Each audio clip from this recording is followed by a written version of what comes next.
नमस्कार, जनता पॉलिटिक्स में आपका स्वागत है। बबुआ यानी अखिलेश भैया के बुरे दिन आ गए हैं। आज आप इस वीडियो को देखकर हंसेंगे या रोएंगे, यह हमें कमेंट बॉक्स में ज़रूर बता दीजिएगा। लोकसभा चुनाव से पहले उत्तर प्रदेश में मंदिर पॉलिटिक्स शुरू हो गई है। एक तरफ बीजेपी राम रथ पर सवार होकर चुनावी मैदान में उतर चुकी है, वहीं बीजेपी के विजयी रथ को रोकने के लिए सपा ने भी मंदिर पॉलिटिक्स का दांव चल दिया है। इसके लिए अखिलेश यादव अपने क्षेत्र इटावा में भव्य केदारेश्वर मंदिर बनवा रहे हैं। ये बात अलग है कि उनके राज में जो कुछ भी निर्मित होगा वह इटावा में ही होगा। सोचिए, अगर किसी गांव में बड़ा सा अस्पताल, medical university, sports complex, school, college, हवाई पट्टी और शॉपिंग कॉम्प्लेक्स जैसी चीजें हों, तो वो गांव कैसा लगेगा? आप सोचेंगे कि ऐसा गांव भारत में तो हो ही नहीं सकता, लेकिन ऐसा गांव उत्तर प्रदेश के इटावा जिले में है, जिसका नाम है सैफई। पहले ये गांव अक्सर चर्चा का विषय बना रहता था। ये मुलायम सिंह यादव का गांव है। इस गांव में मुलायम सिंह यादव और उनके बेटे अखिलेश यादव ने हर वो ज़रूरी चीज़ मुहैया कराने की कोशिश की जो बड़े बड़े महानगरों में होती है। यही वजह है कि यादव परिवार पर हमेशा आरोप लगते रहे हैं कि उनकी सरकार में विकास सिर्फ सैफई तक ही सीमित रहा। महज 7,000 की आबादी वाला ये गांव अब एजुकेशन, हेल्थ और स्पोर्ट्स का बड़ा हब बन चुका है। बाकी सैफई महोत्सव और लायन सफारी के बारे में तो आप जानते ही होंगे। मतलब मुल्ला की दौड़ मस्जिद तक ही रही। और अब उसी कड़ी में एक और उपलब्धि जुड़ने जा रही है, केदारेश्वर मंदिर। राम मंदिर उद्घाटन समारोह में न्योता मिलने के बावजूद अखिलेश यादव नहीं गए। उन्होंने कहा कि वे बाद में अपने परिवार के साथ रामलला का दर्शन करने जाएंगे, लेकिन प्राण प्रतिष्ठा के बाद आज तक अखिलेश यादव रामलला का दर्शन करने नहीं गए। अब राम मंदिर को लेकर सवालों से घिरे अखिलेश यादव आजकल शिव भक्त बन गए हैं। वे देवों के देव भगवान शिव का एक मंदिर इटावा में बनवा रहे हैं, जो कि केदारनाथ धाम की तर्ज पे होगा।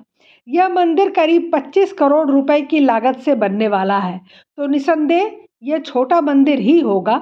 मंदिर 1 वर्ष के भीतर बनकर तैयार होने की उम्मीद लगाई जा रही है। इसको आंध्र प्रदेश में बने ज्योतिर्लिंगों की तर्ज पर बनवाने के उद्देश्य से आंध्र प्रदेश की कंपनी को ही काम दिया गया है। केदारेश्वर मंदिर का निर्माण 10 एकड़ क्षेत्र में हो रहा है। इस मंदिर का निर्माण ज्योतिर्लिंगों जैसे केदारनाथ और बाबा विश्वनाथ मंदिर के अनुरूप होगा, ऐसा बताया जा रहा है।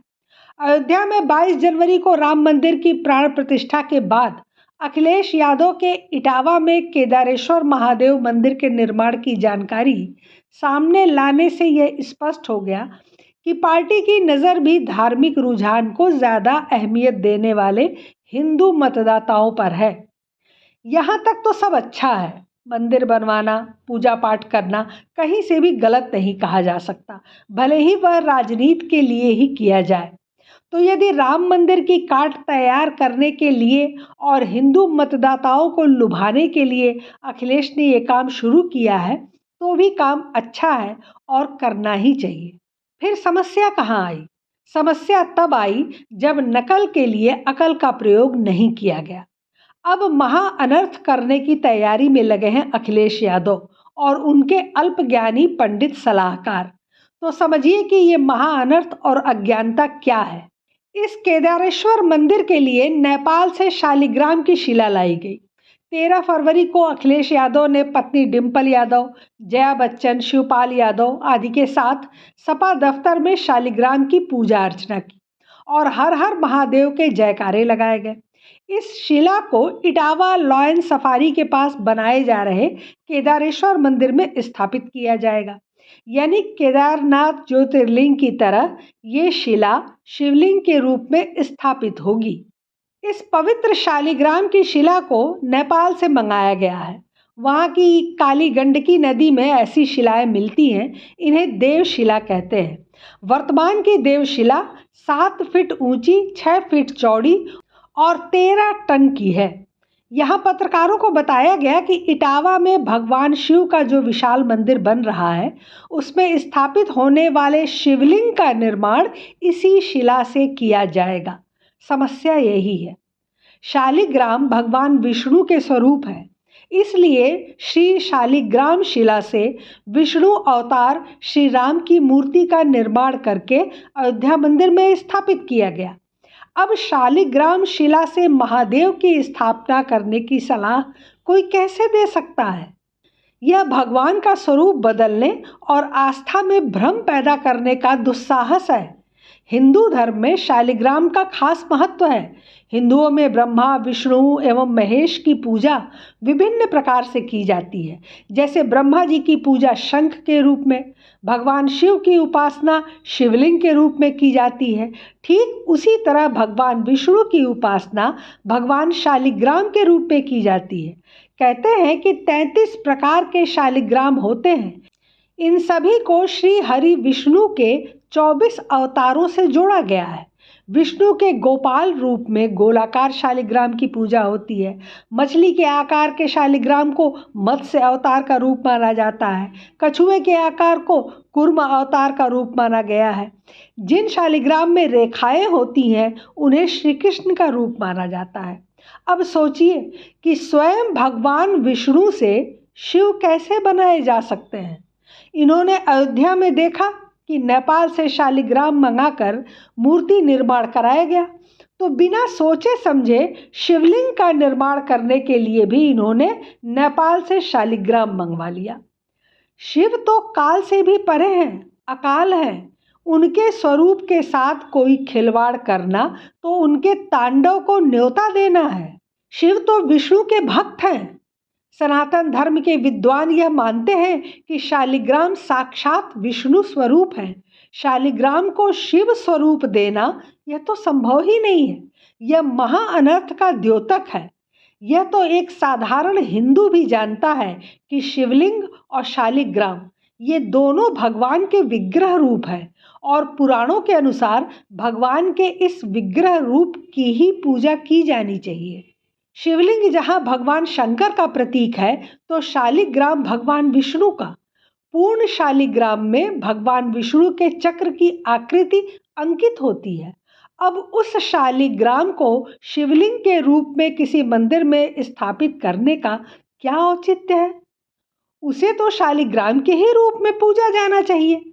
ये तो वही बात हुई कि शिव मंदिर में विष्णु भगवान की मूर्ति स्थापित करके बताओ कि यही शंकर जी हैं, इन पर दूध चढ़ाओ, भस्म लगाओ और बेलपत्र, धतूरे, भांग से इनकी पूजा करो। जब शालिग्राम पर यह वस्तुएं चढ़ाई जाएंगी तो क्या होगा? अनर्थ ही तो होगा। हमारे धर्म में हर देवता की पूजा का एक विधान होता है। आप शंकर जी या विष्णु जी की मूर्ति पर सिंदूर नहीं लपेट सकते, लेकिन हनुमान जी को सिंदूर से नहला दिया जाता है। उसी तरह विष्णु भगवान को तुलसी जी की माला पहनाई जाती है, जबकि शिवलिंग पर कभी तुलसी जी नहीं चढ़ाई जाती हैं। भगवान विष्णु को पीले फूल अर्पित किए जाते हैं, जबकि शंकर जी को सफ़ेद फूल। भगवान शंकर और विष्णु जी की पूजा पद्धति बिल्कुल अलग है। एक शैव मत है, दूसरा वैष्णव मत। अब सारे नियम कानून और पूजा पद्धति को ताक पर रखकर शालिग्राम की पूजा शिवलिंग के रूप में कैसे की जा सकती है?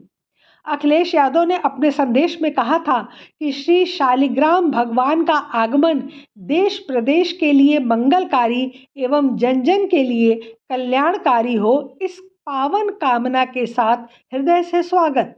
जब ये खुद कह रहे हैं कि श्री शालिग्राम भगवान का आगमन सबके लिए मंगलकारी हो, तो फिर उसी शालिग्राम भगवान को शिवलिंग के रूप में कैसे स्थापित करने जा रहे हैं?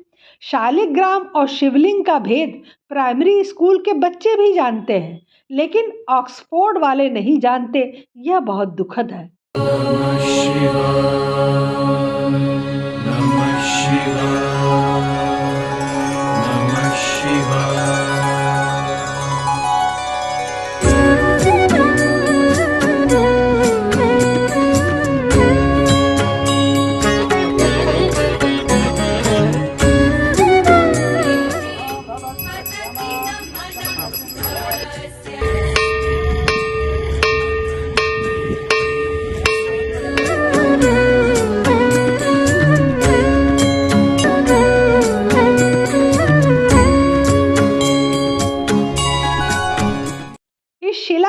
पूजा करते समय नारियल फोड़कर उसे भगवान शालिग्राम को अर्पित किया। ये दूसरा अधर्म है। शिवालय और भगवान श्री कृष्ण के मंदिर में नारियल प्रसाद के रूप में अर्पण किया जाता है। हनुमान जी, माता रानी और भैरव बाबा को नारियल फोड़कर बलि के रूप में चढ़ाया जाता है। इन देवताओं को भक्त बलि चढ़ाते हैं, इसलिए बलि के रूप में नारियल का भक्त उपयोग करते हैं। भगवान विष्णु और माता लक्ष्मी जी को हमेशा साबुत नारियल चढ़ाना चाहिए। उन्हें कभी भी फोड़कर नारियल नहीं चढ़ाया जाता। शिवालय में भी साबुत नारियल ही चढ़ाया जाता है। तो फिर शालिग्राम पर नारियल फोड़कर चढ़ाने की बुद्धि किस पंडित ने दे दी? लगता है वो पंडित भी दत्तात्रेय गोत्र का रहा होगा। फिलहाल देखना यह है कि क्या केदारेश्वर महादेव मंदिर के जरिए अखिलेश यादव हिंदू मतदाताओं में वैसा करंट पैदा करने में कामयाब होंगे जैसा राम मंदिर की प्राण प्रतिष्ठा के बाद भाजपा पैदा करने में कामयाब हुई है। यह तो तय है कि केदारेश्वर महादेव मंदिर का निर्माण कराकर अखिलेश यादव हिंदू मतदाताओं में सपा को लेकर फैली नाराजगी दूर करने की कोशिश कर रहे हैं। पूर्व के पार्टी नेता स्वामी प्रसाद मौर्य के विवादास्पद बयान और राम मंदिर से सपा की दूरी से साइकिल के प्रति बहुसंख्यक हिंदू मतदाताओं में बने नकारात्मक माहौल को कम करने की रणनीति के तहत ही केदारेश्वर महादेव मंदिर का निर्माण कराया जा रहा है। इसमें अखिलेश यादव कितना कामयाब होंगे यह तो समय ही बताएगा। लेकिन अभी अखिलेश को इस महा अनर्थ का भुगतान करना ही पड़ेगा। शिव और विष्णु दोनों के कोप भाजन बनने वाले हैं अखिलेश। शुरुआत हो चुकी है। पहले तो कुछ नेताओं ने पार्टी छोड़ी, फिर जिससे गठबंधन बनाया था वो जयंत चौधरी भी अलग हो गए, फिर राज्यसभा की सीट भी हाथ से निकल गई। कई विधायक बागी हो चले हैं।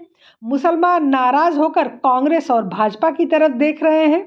कोई भी ओपिनियन पोल 3-4 सीटों से ज़्यादा देने की हिमाकत नहीं दिखा रहा है।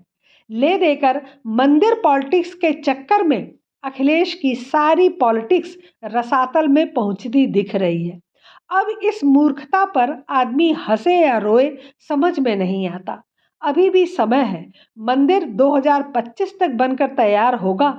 अखिलेश यादव को अपनी गलती में सुधार कर लेना चाहिए, वरना फिर शिव तांडव के लिए तैयार रहें। मर्जी उनकी। फिलहाल आज के लिए बस इतना ही। हमारे चैनल को सब्सक्राइब करें, लाइक करें और शेयर करें। अपने विचार हमें कमेंट बॉक्स में ज़रूर बताएं। धन्यवाद। नमस्कार।